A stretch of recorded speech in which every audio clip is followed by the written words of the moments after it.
welcome, ladies, gentlemen, non-binary. This is Fade In with Michael Keneal. I am your host, Michael Keneal. Today, I am gathered with some friends. I'm gathered with some very talented people and some cool people, all right? But first, so there aren't any audible jump scares, to my right, my co-producer, Chris Cañete. Say hi, Chris. Hello, everybody. Hi. We were just talking about pronunciation.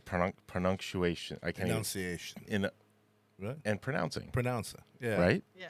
Okay. Why are you messing me up? I can't say the word, which is the funniest part of this non-joke. We were just talking about last names and how they're pronounced differently and stuff like that, and that leads me to the perfect segue to my guest here. Say hi, Evelyn Poyato. Poyato. Hey, guys. Evelyn, thank you for coming. Thank you for having me. This is such a great space. I've never been here before. It looks awesome. Yeah. Thank you for having me. Yeah, give it up for Jolt. Thank you, Jolt. Yeah. Hell yeah. Great place. Evelyn, you were the first person I ever approached to do this. I'm so honored. Right. Thank you so much. Honestly, when you invited me to do this, I was so stoked because I was like, dude, Keneal totally wants to hear what I have to say for an hour. You want to hear me talk and nerd geek out for an hour? So I'm so honored, dude. Thank you. It is pretty flattering when someone's like, hey, do you want to just like talk to me for an hour about yourself? That was like, I think January of this year. And like, it wasn't even, it didn't have any, I didn't know what the hell I was going to do. I was going to do some test shows and I was like, I'm going to ask Evelyn. And then bam, we're here. And now you're here. Yeah. Thank you so much. I'm so excited. You had asked me, you knew what you were going to ask me though. So props to you. I did. You were planting the seed. Yep.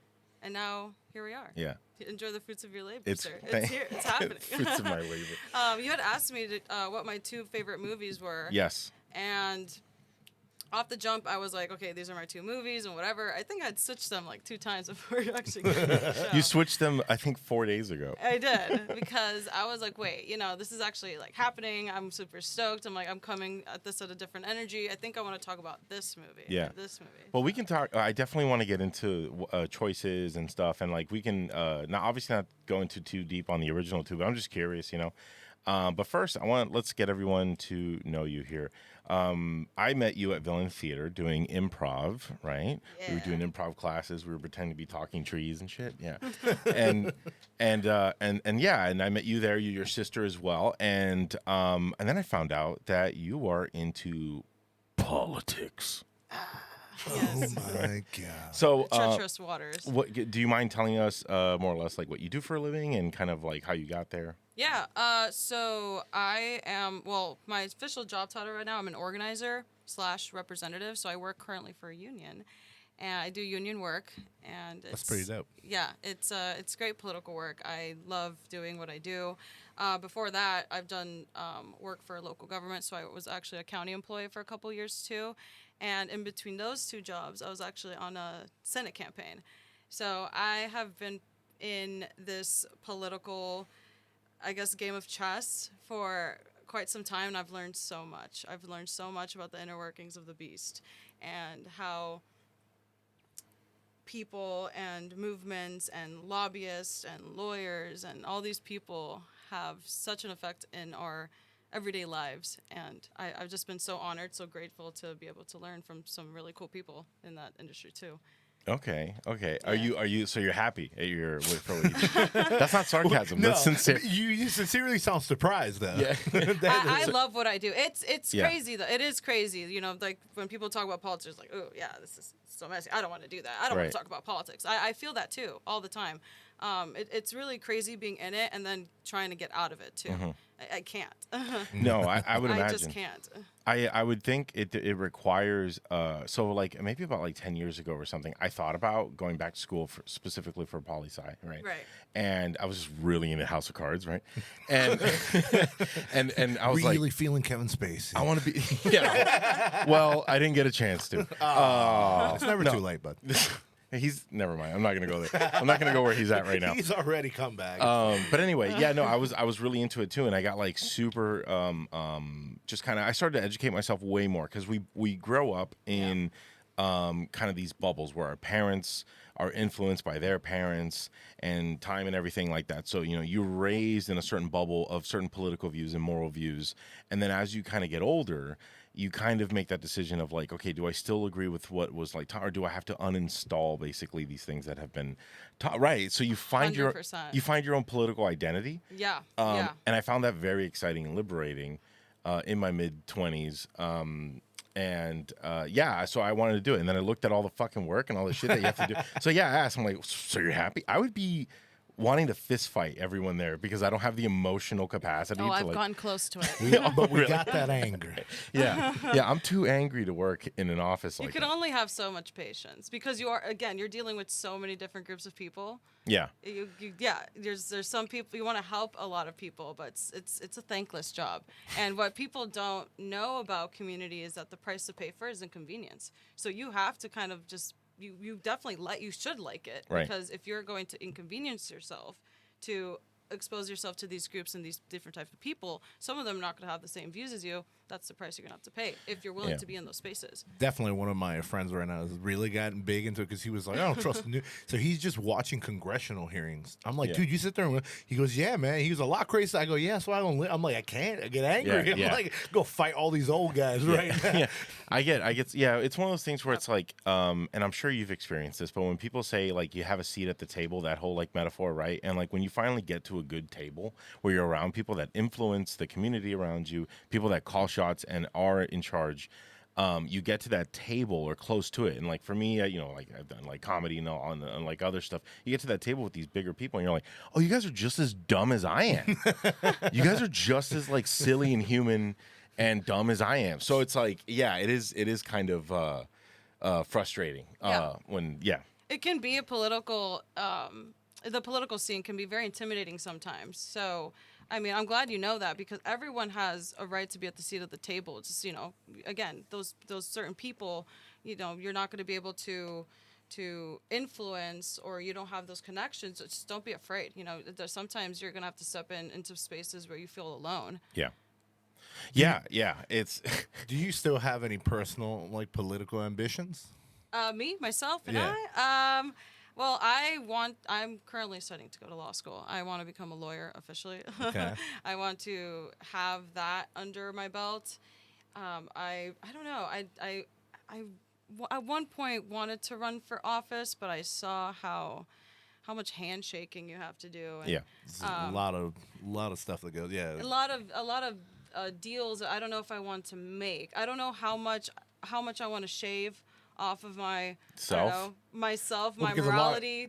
Large portion of it structure. is not even like political. Yeah. It's Yeah. more like hey, I know this person, and then, Yeah, so I want to do work that's going to, well, I would like to do local work. I think that's where people should be paying attention a lot to where their money's going, their taxpaying Definitely, for dollars. sure. I just want to be a local advocate. I want to be able to be a part of community rehabilitation, community services that are actually going to impact and positively influence the welfare of our community, no matter how poor, no matter how rich you are. That's what I want to do. Where that is and what that's going to look like yet, not sure. But baby steps. Yeah, That's awesome. I definitely affecting your local community. Like the more immediate is the more important. I used to know someone. I was adjacent of organizers and advocates, right? Yeah, and I can't speak English. This is why I'm glad I have a talk show. Anyway, Learning. I was adjacent, and so I got some insight on like a lot of local stuff. Like I'm not gonna name organizations just because I don't care. But yeah, certain organizations, and it's so funny that some of the ones with the most kind of recognition and popularity. There's a lot of and this doesn't go for everyone, but there's a lot of just chewing. I mean, they're just talking to each other. They're just chewing the fat. They're not really they're talking about organizing, but they're not executing, right? Yeah, that's a huge frustration here in Miami specifically. I'll bet.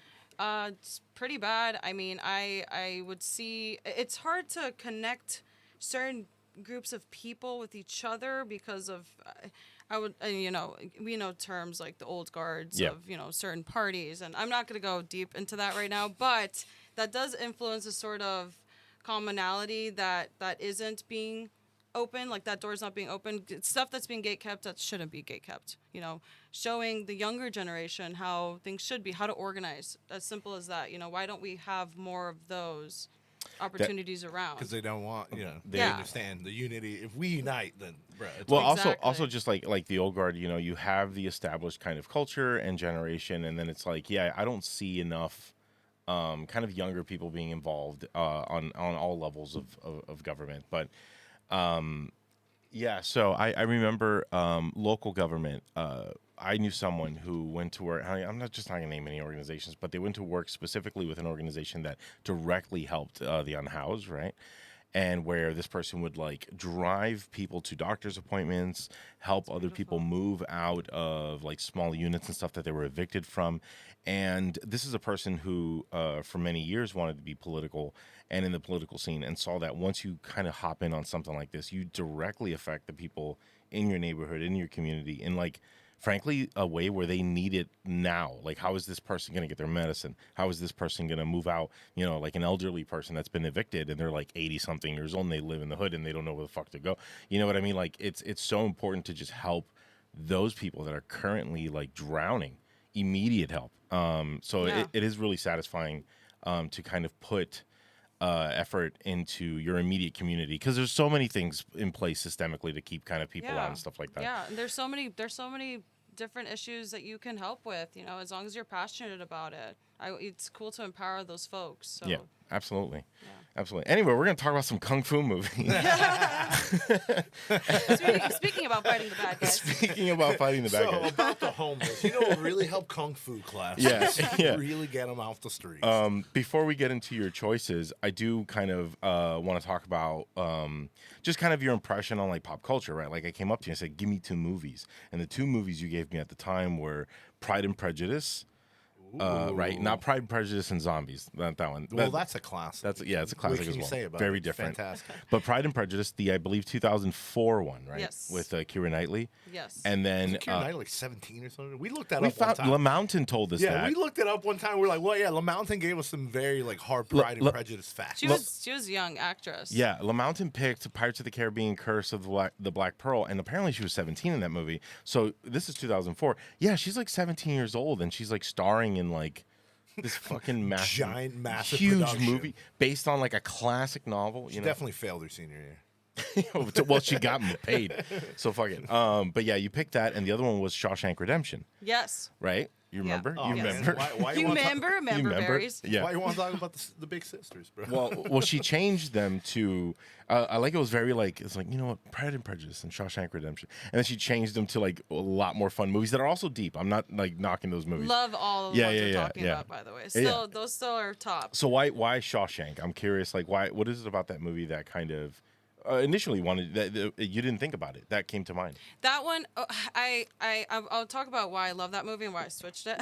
I love that movie because that movie is about the human condition being tested, the patience, the perseverance, the journey, self-identity, all those processes that have to go to the liberation of man and the liberation of human, right? Imagine you're being falsely imprisoned for something you didn't do, and you're just playing your cards right. You're forming relationships. You're changing your mindset and you're adapting to your environment so that you can survive. It's such a beautiful movie. Yeah. I thought It's she a- was talking about the Goonies for a second. I got chills. No, she was talking about the tall glass of water. But yeah, no, I think that's. Have you ever Yeah. read the book? I've never read it. I've never read the book. Yeah. No, but I did hear that it wasn't too far off. So that the movie was a great adaptation from the book. So It it felt- was well received. Stephen King had like a lot to do with that one. Right. Yes. Okay. Yeah. Because he heavily influenced the movie as well. And he was still smoking and drinking and doing cocaine while he wrote that book. That's why it's one of the greats. When did he write that book? Do you remember I when the got book you came right out? now. I remember that movie felt like it was a movie based on a novel, because that was a movie they'd show you in school. At least I saw it in school. I Like, saw it in school too. It's like a very good movie to show. 1982. Oh, Wow, yeah, I that's figured it was in the 80s. Peak cocaine. Peak cocaine. Stephen King. Smoking 12. Which, by the way, if you some guys Marlboro should packs a really day. read his autobiography on writing, he talks about like writing Yeah. Shawshank and it. I gotta look that up and then. The Shining. Like, you guys got to read the autobiography. I 'Cause know- he goes into details. Like, dude, I was so fucking depressed. Yeah, But I no, made some of the best work of my life. It's crazy. Yeah. Yeah, I remember. I think I saw like maybe I read something. I didn't read a book though, but now that you pointed it out, I'll definitely check it out. That he talks about his writing process and how he sits down and just forces himself, right? And as someone who I enjoy writing, and I'm always trying to find, I find his method works for me, where I'm just gonna like brute force my way through it, because maybe the first page or two sucks. But once you kind of start getting the traction big, and then you get excited, and it's just like, and you start going and going. And I'm sure if I just took a bunch of amphetamines and, drank. Dude, the length of his book, I think it's like 1,084 pages. The Yeah. Stand, the Stand's like 1,300. Dude, I have this. I've had the Stand at home for like, I'm not even kidding, 10 years. That man must have been And I'm doing like, like I don't a think kilo I'm- a week to be putting on yeah, that. yeah. And think about that. Look, because I was an Englishman. I wanted to be a writer. Yeah, he was an Englishman. To proofread, and you're like, yeah, I cut it down. What you got? 1,263 pages. You cut it down? Yeah, a rough That draft was cutting it down? Rough draft was 2,324. I thought that was pushing it. Yeah. No. So he's a great writer, and that movie, you definitely feel it. I remember, like, you can do a double feature of that movie and Green Mile. Like, it feels like they're like, Oh my Well, because gosh. Michael Clark Duncan. they're God, sister movies. Rest in Our peace, that sister big, beautiful man. movies, Yeah. Like Barbie and Oppenheimer. Oppenheimer, barfing. Okay, and then the other one was Pride and Prejudice, and I'm curious, what is it about? Because Shawshank, I'm like, I saw. That's interesting that was your outlook. I saw Shawshank as a failure of the judicial system, and I'm like, maybe that's why she likes it. Oh, I love that. Right. Oh, that- portion I'm of sure it. that as Yeah. well. Well, it's Yeah. part of the battle, yeah, she was Right, talking about. You're yeah. fighting against something you know you're not going to beat. Right. Yeah, right. So adapting to it. So what about Pride and Prejudice is personal, and like what about that movie? Yeah. And before I get into that, I Yeah. switched from Shawshank because I've talked about that movie in length so many times. Oh. Like, I want to, if something's going to go online, I would like to talk about like the fighting movies, the Kung Fu movies, Yeah. because they're just really Nice. fun. But Respect. top movie, Pride and Prejudice, right? Yeah. That movie has such a sentimental value. I would watch that movie every Saturday morning, like when I was in middle school. Really? Pretty Yeah. long movie to watch in the Oh, I morning. love that movie. I don't know. I read the book in school. I love the book. And I thought the adaptation was beautiful. Keira Knightley did an amazing job. She was a very good actor. Yeah. Yeah. Yeah. And the acting was phenomenal. The pacing of the movie was phenomenal. The score is beautiful too. If you guys hear the score of the movie, it's just one of those. It's like the color yellow. I can't explain it. Do you It's listen? so warm. Do you It's listen so to it while you beautiful. drive and stuff? I listened to it on my way to work, and I'm like, I feel like I'm Liz on top of the world, which is one of the songs in the movie score She because finds herself humming it while chopping garlic or something. It's Cinderella. it's great pacing. I love the character development. You know, it talks a lot about classism, right? Like this family that relies on their daughters getting married off to, right? To They collect need a sort those of dowry. goats, all right? Exactly. These goats aren't going to come by themselves. So it requires an amount, like this type of status, right, that you have to ascertain and obtain through marriage and through children, right? Because women back in the day, right, they had to keep the bloodline going, so they bear children, right, to keep the bloodline going. So it talks about the story of needing to come out of that, but also finding love in that process and prejudice, right? You're prejudiced against a certain person. You're like, oh wait, they're actually kind of cool. Yeah, it's another story about freedom, a little bit, right? But with love this time instead of friendship. I'm going to cry. And then you switched them for these kind of wild movies, which I was just like, okay, they're fun. Okay, so you chose. Yeah, when you dropped them to me, I was like, Oh, it- yeah. it was I was interesting to Yeah, think. I was because like, cool. again, like we had a long time to think about it, and we were getting closer to the show, and I'm like, you know what? I'd love to talk about some really fun movies. So you chose Everything Everywhere All at Once. Yep. And V for Vendetta. Yeah. We're gonna headline V for Vendetta. That's what we're gonna do. Everything Everywhere All at Once was a movie that I remember. It was one of those. Like, it was huge. Everyone talked about it. It was. It was fucking crazy, and I just didn't get around. I wanted to see it. I remember seeing a trailer to it. I didn't get around to it till like maybe a year after the movie came out. And I wrote like a terrible dad joke for stand-up. Oh, on it. I remember. But I was just like, oh, this is a fucking absolute crazy movie. So I wanted, like, why that film? What about that film makes you love it? It's honestly one of the most profound movies I've ever seen in my entire life. It's like one of those movies that I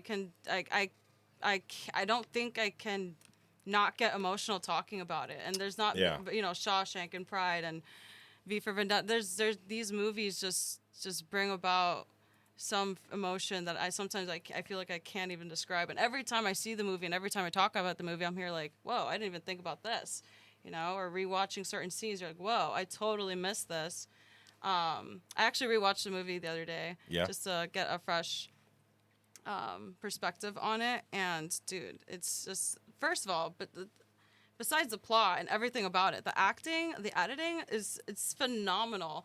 If you see in the main character's called Evelyn, if you see in Evelyn's scenes, That's true. She is. I forgot. Evelyn Wang, yeah. In certain scenes, they change the aspect ratio. Right. And that is super cool because you don't see that a lot in editing of films. I'm a theater kid, so my teacher would literally show us Star Wars and everything about Star Wars. We watched the movies once a week. We would watch like at least one of the films and then the behind the scenes of Lucasfilms and everything. So I've grown to love everything about creating a movie. And dude, That's crazy awesome. editing. I was Crazy editing. I was also a nerd for film and behind the scenes stuff growing up. I did not go to school for it, but Nobody taught me. yeah, everything everywhere all at once is. I'm self-taught. I don't know if I can say that title every single time, but yeah, that every time I watch that movie, I'm always kind of surprised by like how much trust they have in the audience that we're gonna understand like what the fuck is going on right now, and I think that benefits it because there's been other movies that try to take on this kind of high concept like sci-fi thing, right? And it is a difficult thing to I guess depict, but like they do well, and it reminds me of like did you guys and I anybody here watch Rick and Morty, right? Yeah, Rick and Morty is really funny, great show, right? Cool show. I love all the sci-fi stuff. Yeah. It this is me. It kind of assaults me visibly and like audibly sometimes with how quickly and cynical it is, right? Which I love about it. But Everything Everywhere All at Once does it in a way where it's like I don't know, it's just more I don't know, it's just like it's more for me, right? It has this like family angle, it's got love, it's got like all this stuff. And I don't know, I just love that the way that they drip feed how everything works in that film. And to the point where at the very end, like towards the end, you have a scene where it's like two rocks talking to each other, right? And by then, Dude. yeah, and by Dude. yeah, by that time, not only are you like emotionally invested, but you're just kind of like, I understand what's happening right now. And the And scene you've is literally connected with like some character at some level. two at that rocks are point. talking to each other, right? Yeah, yeah. I am curious. Do both you guys believe in multiverses? Do you think there's like an infinite amount of you doing the choices you didn't make? I don't know. There's some pretty compelling evidence out there, and it's one of those you never know, right? What if? What I if? personally do. That's why I like Yeah, that. Yeah. I don't know. I think that's such a cool concept, and I'd love to believe in it. And I can't say honestly, no. There's really no reason why there shouldn't be any multiverses, right? It's such a cool concept, and I think EEAO, so we could shorten it. Oh shit! Oh, Okay. we're copyrighting that. Yow. Yow, it definitely embodies that. And I'm just say something. Let's go. Marvel's been trying to do that for the longest time. They can't do it. They That can. movie did it in 2 hours and a half. Okay, but here's the problem. I have to say. No, I completely agree. The problem with Marvel though is that Jack Kirby made that shit happen. Jack Kirby is he is a literary genius, bro. He Like is. Alan Moore, Grant Morrison, these guys like they get credit from certain people. They're very good writers. We can't get carried Yeah. away talking about Jack Kirby because that'll be the rest of the episode Yeah, for me. well, eventually Whether we'll you have a guys are comic on board or not. Yeah, that's it. That's what we're gonna talk about. But yeah, Jack Kirby was. But yeah, to piggyback off that, like Marvel, they've been trying to do it with several films, and I really wanted to like the Doctor Strange one, but I don't know. I Nah, just yeah, thought they like dropped it the just ball. kind of sucked. I didn't watch it. It's fine. It's a fun It's okay. It's a fun movie to watch, but it's Right. not Yeah. what it should have been. Right. No, especially Yeah. with Sam Raimi directing it and all that stuff, and it does have like little hints of Sam Raimi in it, but you can just tell it's another like Marvel, factory made, product, and that's Right. fine. Another That's- cash cow. Yeah. Right. Yeah, they're a company. Like Yeah, this. and sometimes I'll still go watch it. Like I'm gonna watch fucking we are. Avengers. We whatever like the because fuck. we like that. Yeah. Yeah. Another thing I think the movie does well, there's this book most people haven't read, but it's pretty popular called House of Leaves. Oh, the most Ooh. difficult book The to most read. difficult book to read in the world. Yeah. I've read the whole thing with the appendix. It has made up appendices, and some facts are real, some facts Is there are a made simpler up. translation of this No, somewhere? no, because Have they made the? You need a have to read the PowerPoint. book. So, because this, in my personal opinion, I feel what the book is. The book talks about a labyrinth, Yeah. and so the book itself is a labyrinth. And Oh, so the that's thing cool. is, nobody's gonna read the book the same way. So everybody takes their own path in the labyrinth. Yeah. So I think like what that movie does well too is that it shows you so many different like somebody's gonna like connect with something, like somebody's gonna find, oh yeah, and they'll be like, all right, like you just caught somebody, like yeah, that's the path they're on. And I think they did that with the movie. That's why like Marvel can't do that. Marvel's like, yeah, this guy's got magic power. They're like, yo, this lady's going through like existential dread like you do every day, and there's an infinite amount of you that also feel the existential dread, but Right. there's a moment where you're two rocks and there's a beautiful sunset and you're happy. Right. Yeah. No, completely. And they'll even give you a fucking scene where they do the gag with the like. Did I say gag? Yeah. They do the gag with the sausage fingers. Those gloves were terrible, man. But that's another thing where it's like, Okay, I have to say something about that. I didn't know, like, that's how genius this movie is, because those haircuts are so bad because they were cutting that hair with the sausage fingers. So of course it would snap! make. That's true. I didn't think about that. I was on a whole rabbit hole on Reddit about it because that's dangerous. yeah. and they mentioned that they're like, yeah, do you guys know that's why they have bad haircuts, because they literally have sausage for fingers. That's Yeah, how are you hilarious. gonna cut hair? It with was Oh my God. genius, so genius. It was a really nice movie. As like my parents, my mother was an immigrant, right? When she came when she was a baby. My dad was born in New York. Yeah. And but like both of them, their parents came from Cuba, right? So as having parents, or at least family members, your extended family are immigrants, that was something, the depiction of that in the film is something that I kind of personally, which made the whole family immediately feel like my family, right? Because it's like we're all like working hard, we all believe in this kind of like a way to work, and because of that, and because of life, you kind of you make compromises, and like who does love who, like there's some that's just like a real thing. And I remember feeling in that film the way they depicted that, like, felt real. It felt like sincere, because you have other movies that do it, like fucking Charlie and the Chocolate Factory or whatever the fuck, right?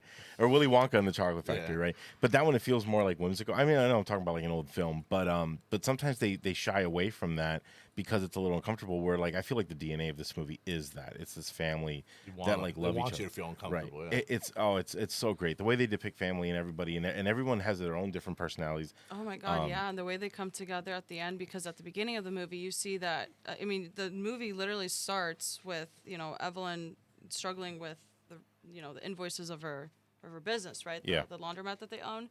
And by the end of the movie, everyone's just helping her. They're gathering together. They're becoming united and helping each other out. And it's so beautiful, the journey in between that and how they got there.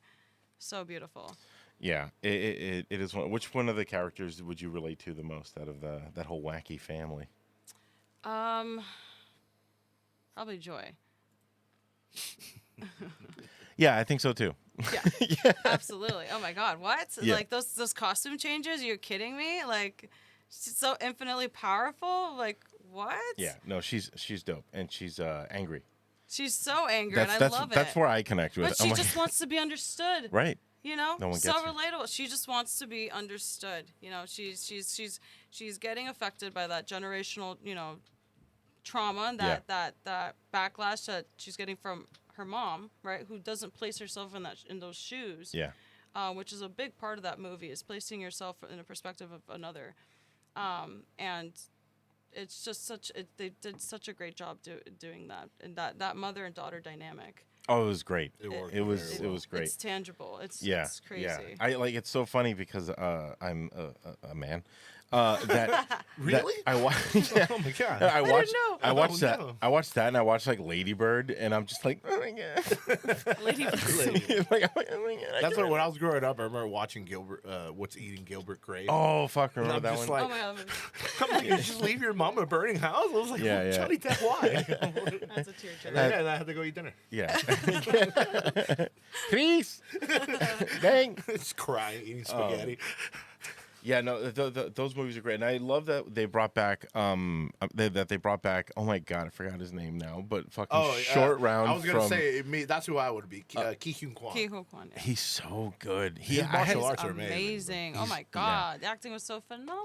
He was someone who I watched in the movie 8 million times growing up as a little kid because he was a little kid. He was Short Round in fucking Temple of Doom, right? Yeah. And I like absolutely loved. And when I saw him kind of pop up again, I was so happy to see that he got this kind of I don't know, like I don't want to say second chance or anything like. Well, yeah, second chance because I saw an interview with him where he gave up and he was just kind of working normal jobs and stuff like that. So He won an Academy Award for it. He won a did. fucking Academy Which Award. he was like, he thought he was never act again. That's And then he gets to Short win an Round has an Award. Academy Award, dude. And he thanked his mom. It was so Yeah. cute. I think that I don't know if it was the same night, but I think he eventually got a picture with Harrison Ford. Yeah, did, they yeah. ran into each other in the. I saw the clip. It was kind of adorable because Harrison Ford only smiles twice a year.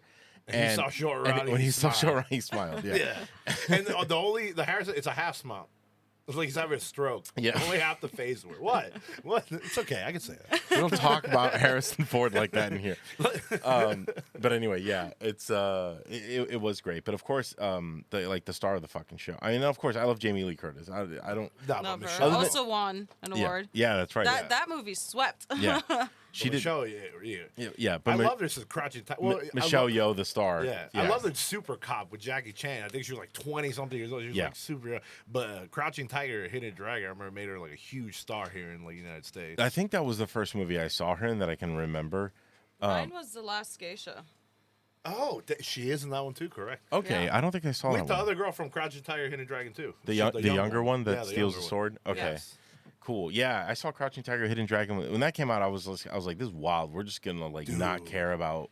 Guys fighting on bamboo. Swords Yeah. fighting on bamboo You trees. didn't see that in like such a high budget movie at that time, And at that time, I think it was like middle school. I was into like Dragon Ball Z and shit like that. So you'd see something like that, and you're like, what the fuck? Yeah, You you're know? like, finally. Yeah, finally. And I've been waiting for Arnold Schwarzenegger to run on trees. my parents were making fun of that movie the whole time. Like, yeah. Yeah, I mean, yes, I wasn't gonna say what they were gonna say. They said, But they were, they're like, But they're that's like, essentially what they said. that's basically it. They're like, look at him flying through the air. It looks stupid. And I'm like, shut up. That sword is indestructible. Mike falling off the tree the next few Yeah, days. I'm trying. Get it. I'm trying it I'm gonna myself. get it. No, the fucking avocado tree didn't hold my weight. but anyway, yeah, Michelle Yeoh is so great. I saw her in that. And if you ever watch her old like Hong Kong films from back in like the 80s or 90s or whatever, with Jackie, she has a couple with Jackie Chan, I believe. Because he tried to like put her on. Yeah, he tried to put her on. I saw an interview recently where she talks about her struggle in China, not just doing kung fu, but like being a woman, just being a woman. Female actress, yeah. Yeah, and even to the point where Jackie Chan gave her shit, like at first. Eventually, over time, A lot of weird stories about Jackie. I love Jackie, but there's a I lot love of weird Jackie. stories. There's a lot of Yeah. A weird lot of shit weird stories. about. I know, Yeah, man. I love Jackie, but a lot of weird stories. Yeah, isn't he like not talking to his daughter or something Yeah, 'cause like she's- that? He Something has like a up- lesbian daughter. He has a lesbian daughter, that's what it he is, doesn't yeah. agree with or some shit. Yeah. No, sorry, no. He'll whoop my ass. I can't tell. No him gay. anything when he Yeah, wants no to- gay. High kicks. Oh my god. He's like spinning a ladder around his body. Man, I love his movies. We though. love you, Jackie. Yeah, no, well, But just- we're concerned. yeah, just We like are embrace. concerned. Jackie Chan should watch everything, with the everywhere, all at program. once. And if he watches Michelle Yeoh's movie, he'll probably warm up to his daughter again. Oh, calls Michelle. Maybe he should watch everything everywhere all at once. Yeah, exactly. That's what I'm Why, saying. why didn't you tell me this before, Michelle? Why didn't you tell me? But she's absolutely wonderful. If you watch some of her old stunts, she's just as crazy as Jackie Chan as far as like jumping That's out of so it. She's cool. an excellent martial artist. Excellent Yeah. martial Like, artist. Badass. Yeah. The only thing I didn't like her in was Star Trek Discovery, but we don't need to. we Oh don't my need to- God, I forgot she was. she's Yes. criminally underused in that show. I remember I couldn't get through. I told him, I said, yeah, I tried to watch it. He goes, nah, I know. No, don't do man." it. Yeah, he was like, I watched the whole thing just because, Yeah. he's a So good you didn't fan. have to. He's Yeah. a dedicated Star Trek fan. Yeah, no, I wanted to, especially with Michelle Yeoh on there. Yeah, he was like, I wanted to like. She played a Starfleet officer that was like one of the best officers ever. She was just like this best, good, great officer, great leader. And in the pilot of the show, she dies. and then you find she's the mentor of the protagonist. This all sounds great, but the show's like whatever. The great really crashes out. great actors on the show. Everyone on the show is great. People from like The Expanse and The Walking Dead. A lot of the show has a lot of visually it was awesome. Yeah, too. elevator pitch is awesome. Yeah. Execution. No, Dude, the the writing was script. so bad, Doug yeah. Jones plays one of the aliens. But the scripts like suck. Yeah. They don't get Star Trek. Right. But anyway, Michelle Yeoh comes back from an alternate dimension, like in Everything Everywhere All at Once, and where she's like the bad. It's like the bad version of her. It's like her evil twin from another world. That was dope. But yeah, like you said, they didn't use her enough. So was in there for, like, she 20 got to minutes. play two characters, but like it was just the show just didn't do it. But anyway, because positive, we're gonna Everything Everywhere All at Once. She was fucking amazing in that show and that film, and it was great to see her kind of like come back and do all that. I was just every time I see her, I'm just kind of like, you're not used enough, like like for films. Like She's a gem. I don't see enough of her, like sincerely. Like her acting ability is incredible. She's Yeah, very, like any drama In English, kick you in like the face, put her in whatever, English. yeah. Like there's so many I mean, unless she's choosing not to, but I don't think that's necessarily the case. She should just be in like more American films, more huge mainstream American films. Yeah, definitely. Because she absolutely like deserves to be there. Wicked Witch. And yeah, no, I thought the movie was great. It did get me a little emotional when I watched it. I don't know if Family yeah, thing, yeah. family. Well, not just that, just the science was so cool. They really understood For the string nerds. theory. It's for the nerds. Yeah. But that was a great film. All right, so we'll move on to the headliner then. This is gonna be a fun one. This is gonna be a fun one. And Michael's felt this in his chest all the reason week. why this is the reason why this is fun is because I have I knew you'd like that pick too. Yeah, I had a feeling. I have an unhealthy view on how to solve political problems, and And V believes the and same thing. this film V for Vendetta, made by the Wachowskis in 2007. 2006. You're close. I was close. I did not pay for this movie when I saw it in theaters. I snuck into it. Nice. Yeah, I can't remember what we were doing. Your but first act of rebellion. yeah, that's what happened. I watched it. I'm like, Well, this is very. I was gonna say, to be fair, Alan Moore didn't want you to pay to go see. That's that true. movie. Yeah. Alan Moore just wanted you to go see Yeah, it. he was a pure anarchist. Yeah. Or Yeah, well, he's- he literally believes in chaos magic. Yeah, Like, yeah. legit. Oh, yeah. How much do you know about Alan Moore, Evelyn? He's a wizard. I just want you to, like, in his head, I he's a know live that wizard. he was a magician. No. He's a Yes, sorcerer. yes, right? yes, He's a yes. sorcerer. Sorry. Yeah, no, I'm Excuse just kidding. me. Yeah, no, same thing. Yeah. I don't know the terms here, but I know that he was a magician and a writer. Yes. And he was a writer for DC Comics. That's pretty much all I know. Yeah. Yeah. He saved Swamp. They gave him Swamp Thing because it was It's Swamp failing. Thing, Yeah. yeah. And so, like, they're like, here, whatever, you can do whatever you want with it. He's like, all right. So he turned them into, like, a green god. Like a god of Yeah. Earth. Didn't he revive it for a little bit They before made it it the died out most again? popular Yeah. comic at the time for them, and nobody, like, saw it. Yeah. Yeah. Alan Moore, I've always said, is not only my favorite writer. I will fight people in the mud.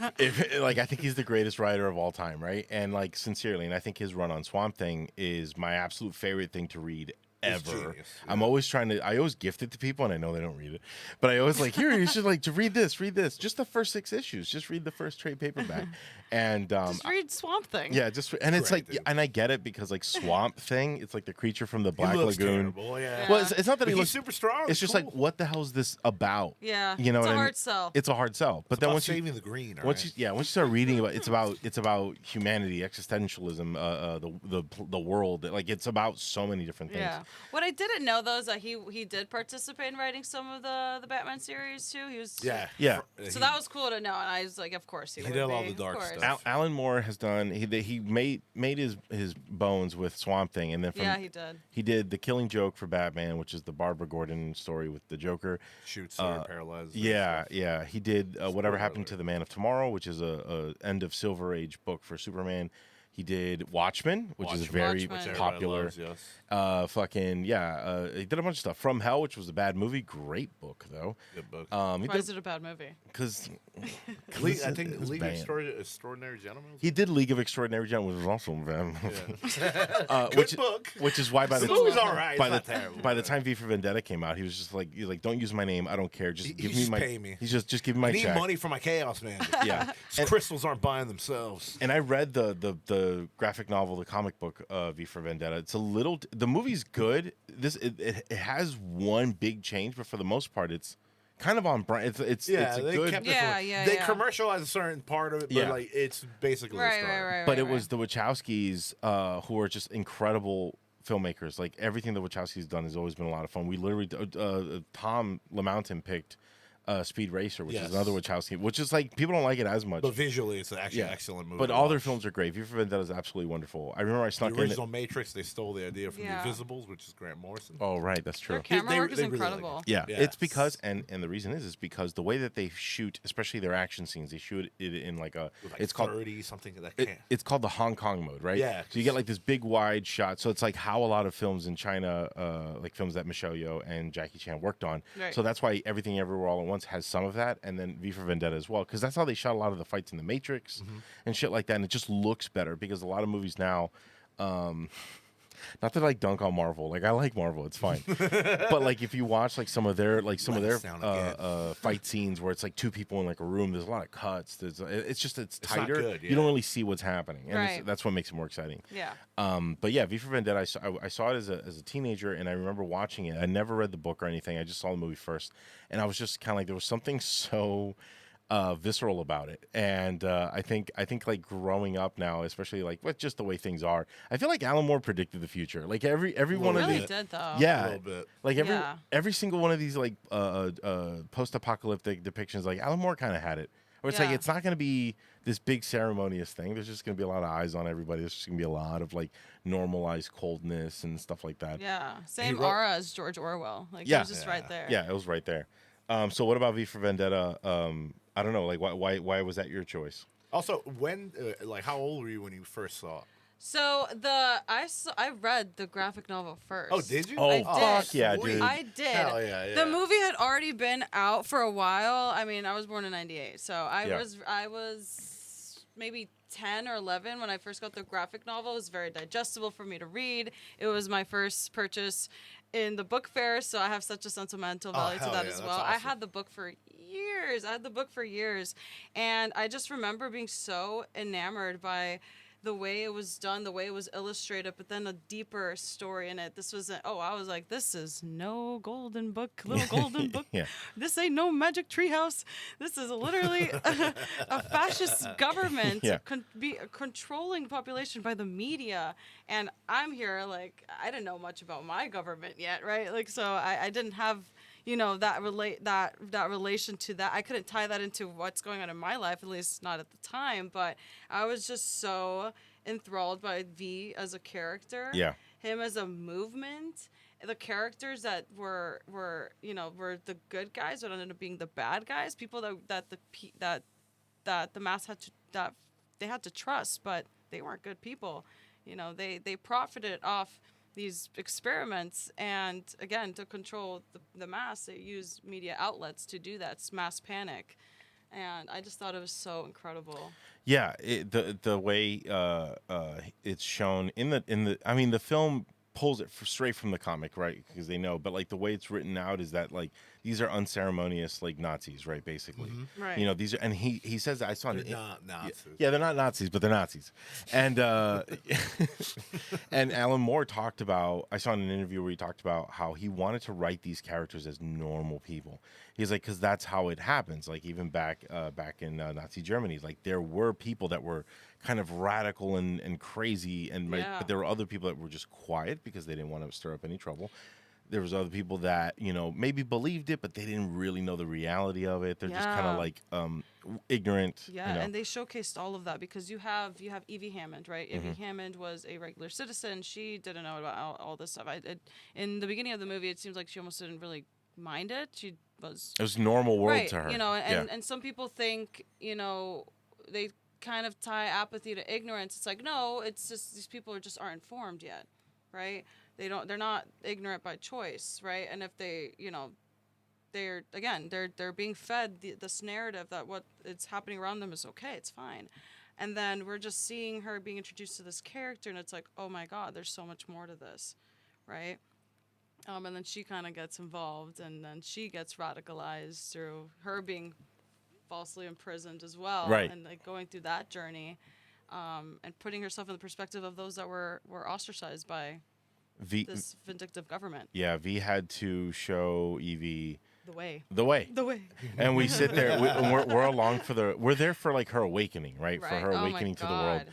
And cool. it's great. It does such a great job of getting you invested, getting you on. And I think it's because Evie starts off as like this normal whatever person going to work, and you're like, yep, that's me. I'm just a normal. And then like she starts getting pulled into these more and more ridiculous situations, and then like when she's like down to like writing notes to a cellmate, right? Once you get to that, you're just kind of like with her, and you're like, what is happening? Yeah. And then you get the awakening, and you're just kind of like, oh shit, I would have been pissed at V, but that's But she was. It's like, yeah. yeah. She did such a great job, by the way, like acting that scene because like she was so visibly upset with V. Like she's this broken, bald person, Like she's shivering, shivering. yeah. Malnourished. Yeah. Like, yeah.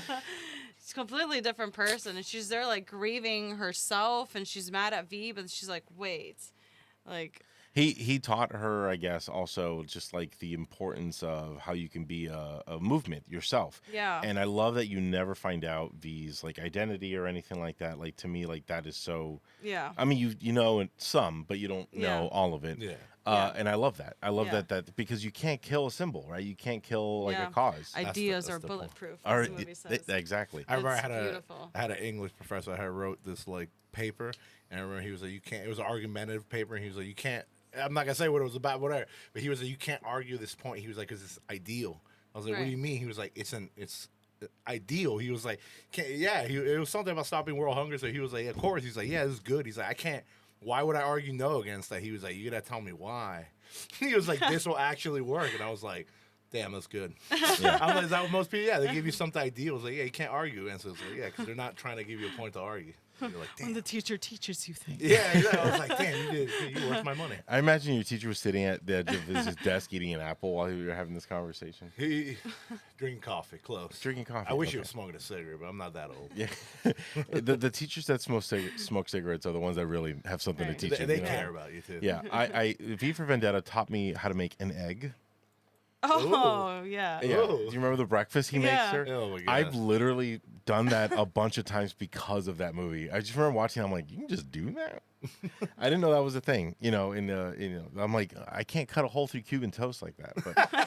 But I yeah, don't know how to make eggs in a basket. I always wanted to try English breakfast. It looks good. yeah. It's I don't blood know. sausage. I'm- I don't have anything against it. Some people poo-poo on their food, but I like. Yeah. I want to say the thing about him like torturing her. I think the point too is that he's trying to make is like these people like the people in charge, whatever, they trick you into believing that you're not as strong as you think you are. That you're weak. So then Right, it's like they him break by you him doing down. that, he was like, look what it took for me to Yeah. break you. He was all Yeah. like, these people Strips make you, her away of her these people rights. make you think that you'll break a lot easier. He's like, you didn't break Right. real easy, did you? He's like, Yeah. it took me a while. And he's like, you're Yeah. a lot stronger than you think Yeah. you are. Yeah. They also talk about the Count of Monte Cristo. Yeah, he's like obsessed with the film. I think you're Yeah. watching Yeah, that's it. why he does Yeah. the mask. That's why he has his mask. on. Yeah. Edmond Dante. It was incredible. I read that book after I read the graphic novel and watched a movie. So when I finally got that, it was an assigned reading for my And English it class. resonated more with you. Yeah, of course. That's It's like, dope. Did you see like the similarities between like V and the Count of Monte Cristo? Oh, 100%. Because it's Right. him. He's trying to take. He's like, these people are unjust, and he was like, fuck that. Yeah. And I'm gonna fight through. Yeah, he's like, even I'm though gonna- you literally stripped me of everything that I He was had. like, fuck you, I'll took kill away like the love of his life, his money, his rights, his title, everything. He's like, I vow to take all that shit from you. Yeah. Fuck it. That's And a then dangerous some. man. That's a dangerous man. Yeah, yeah. He's got nothing to lose. Now he's Yeah. gonna take everything from you. You Yeah. don't want to fuck with that guy. The biggest difference in the graphic novel and the film is that there's a point, I think, in like book, because the graphic novel is I think 6 issues or something like that. Yeah. You can just buy it all together now. But I think when it was released, it was originally 6 issues. I think by like issue 4 or 5, there's a conversation where they ask V like, do you think killing these bad people will ultimately lead to kind of either like a permanent change or a long-term change? Because there was this argument about whether or not it's okay to take life to kind of change your political setting. And in the book, he makes the decision to stop taking lives. And in the film, he kills everybody in the Kills fucking room, dude. Like, In a movie, it works better when everybody dies. well, yeah, well, it does. does. It Cooler ties up a lot. Yeah. a Much lot cooler better. for like, Yeah. the fucking the Matrix And scene when scenes they a walk lot in the room. faster. Yeah. Yeah. And scene. Yeah. Yeah. Yeah. He does that. Code and- switching. And through his death, he births an entire movement with everyone wearing their mask and Evie and all that stuff. So it's great. It was very poetic, well done in the film. But in the book, he decides not to. And I think that's the more complicated and messy ending. And of course, because Alan Moore's a fucking maniac, so he's He just is. kind of like, no, I'm gonna go the harder way. That's But that's the chaotic way. right, the chaotic way, where you really have to. I don't know. That's it's anarchy, baby. yeah. Let's go. It's true. Yeah, it's fucking- Destruction be all. I've always referred to myself politically as diet anarchist. Anarchy light. Anarchy light, Anarchy light. anarchy free. No, not free, but because like I don't know. If I gotta go to the doctor's office, I'm not gonna go to some guy's house. Like, you know what I mean? Like, I want to go to a place where there's a staff that are forced to work. No, I'm just kidding. Expensive equipment. Yeah, Where they're forced to do their jobs. the job, yeah, so that they can pay through the threat of rent paying. No, that's fucked up. Oh, here we go. We're right back into capitalism. See how Can't escape it. See how quickly it We happens. will find a way. Pull me right fucking in. Thanks. But yeah, I've always definitely on an emotional level. I've definitely I love V like so much. I think he's just such a great character, fun character, played by Hugo Weaving Hugo Of Weaving. course, Yes. that's Yeah. from the Matrix. from The Matrix. Yeah. Which blew me away at the time when I was, geeking out of the movie, first finding out different facts. Like Hugo Weaving from The Matrix as V, impeccable acting. Like to do all that in a mask, Yeah. right? So everything had to be, from your throat, from your voice, from your tone, from your And like articulation, your small dictation. tilts of the head and stuff Very like much that. so, Like yeah. But and he did such a great job because you can hear moments of somber. You can hear when he's being V and he's like, I'm in action, but then when he's with Evie, he's more soft. He lets his guard down a little bit, and you can hear that all in his voice. Yeah. It's so cool. Yeah, he's still human. Yeah. At the end of the day. Yeah. They do a good job in the film of of V kind of like having feelings for Evie, right?